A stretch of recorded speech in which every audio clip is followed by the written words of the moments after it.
မင်္ဂလာပါကျွန်တော်တို့ new normal မှာစီးပွားရေးစမဲ့လူတွေအတွက်ဘာတွေလုပ်ရမလဲကျွန်တော်နာမည်ကတော့ဆိုဟိမှာကျွန်တော်တို့အခုလက်ရှိ covid ပြီးသွားတဲ့အချိန်မှာစီးပွားရေးတွေစကြတယ်ပေါ့နော်ဝန်ထမ်းဘဝကနေပြီးတော့မှထွက်လာကြတချို့ကြတော့လည်းအလုပ်တွေနားလိုက်အဲ့တော့ကိုပိုင်စီးပွားရေးလုပ်ဖို့လို့လိုအပ်လာအဲ့ဒီအချိန်မှာဘယ်ကနေစလုပ်ရမလဲလို့မေးခွန်းနေမေးလာတဲ့အချိန်မှာကျွန်တော်ပြောချင်တာကတော့နံပါတ်1ကိုအလုပ်လုပ်မဲ့ပေါ့နော်ကိုထုတ်မဲ့ပစ္စည်းပဲဖြစ်ဖြစ်ကိုယ့်ရဲ့ဝန်ဆောင်မှုဘယ်သူဝယ်မှာလဲဆိုတော့အရင်စဉ်းစားအဲ့လိုမစဉ်းစားဘဲနဲ့ကိုယ့်ဘာနီးစက်ချက်ရှိတာဟာကျွန်တော်ကစာအုပ်တွေရှိတယ်စာအုပ်ထုတ်မယ်ရောင်းမယ်ဆိုရင်ဝယ်မဲ့လူမရှိဘဲနဲ့ဒါတွေထုတ်ထားရင်ပုံနေလိမ့်မယ်ဒါကြောင့်မလို့နံပါတ်1ကကျွန်တော်တို့ဘယ်သူဝယ်မှာလဲဆိုတော့အရင်စဉ်းစားပါโอเค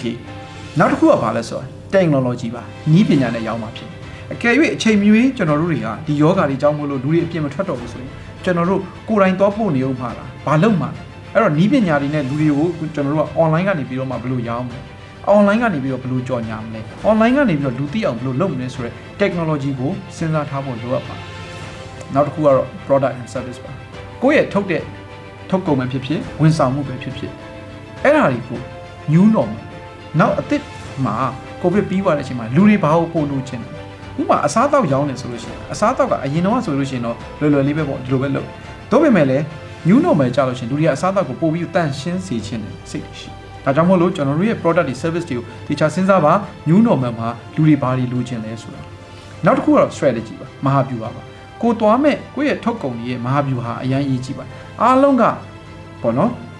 ဝန်ထမ်းလုပ်နေတာနေအခြေအနေတစ်ခုကနေပြီးတော့ကိုယ်ပိုင်လုပ်ငန်းတွေကိုဝင်တိုးလာတာလည်းဖြစ်နိုင်အသေးစားလေးတွေလုပ်အဲ့ဒီအချိန်မှာကိုယ့်ရဲ့မဟာဗျူဟာပေါ့နော်ကိုဈေးကွက်ကိုဝင်တဲ့မဟာဗျူဟာမှားနေမယ်ဆိုလို့ရှိရင်လည်းကိုအောင်မြင်မှာမဟုတ်ဒါကြောင့်မလို့မဟာဗျူဟာကိုကျွန်တော်တို့စဉ်းစားကိုက online ကနေပြီးတော့မှတည်တည်ရှာကြော်ညာမယ် service ကိုကောင်းအောင်လုပ်တဲ့မဟာဗျူဟာကိုသွားမှာလားဒါမှမဟုတ် taste ကိုကောင်းအောင်လုပ်ထားတဲ့မဟာဗျူဟာလားဒါမှမဟုတ် warranty ရှိတယ် guarantee ရှိတယ်ဆိုတဲ့ဟာကိုလူတွေကို highlight လုပ်ပြီးသွားမှာလားဆိုတဲ့မဟာဗျူဟာတွေကိုကျွန်တော်တို့စဉ်းစားထားဖို့လိုပါတယ်နောက်တစ်ခုကတော့ culture ပါယဉ်ကျေးမှုပါကျွန်တော်တို့ရဲ့လုပ်ငန်းမှာဒီ new normal ကြီးမှာကျွန်တော်တို့အရင်တုန်းကအတိုင်းပြန်ဖြစ်လာအောင်လို့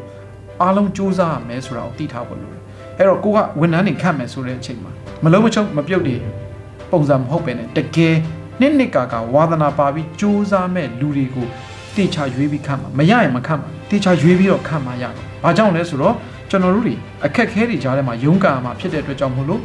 တည်တည်ချာချာတော်တဲ့တကယ်ကိုအလုပ်ပေါ်မှာစိတ်နှစ်ပြီးလုံနိုင်တဲ့လူတွေသားလည်းကျွန်တော်တို့နဲ့အတူတူပါလာမှာဖြစ်ပါတယ်အားလုံးကိုကျေးဇူးတင်ပါတယ်ကျွန်တော်ရဲ့သင်တန်း startup strategy သင်တန်းက January လမှာဖွင့်မှာဥမှာဖြစ်ပါတယ်အဲ့ဒီဖွင့်တဲ့အချိန်မှာအခုနေအဲ့လို့ရှိရင်တယောက်အရင်တယောက်က free ရမှာပါဒီအခွင့်အရေးကိုလက်မလွတ်အောင်လို့အခုချိန်မှာမြန်မြန်လေးအပ်ထားဖို့လိုမယ်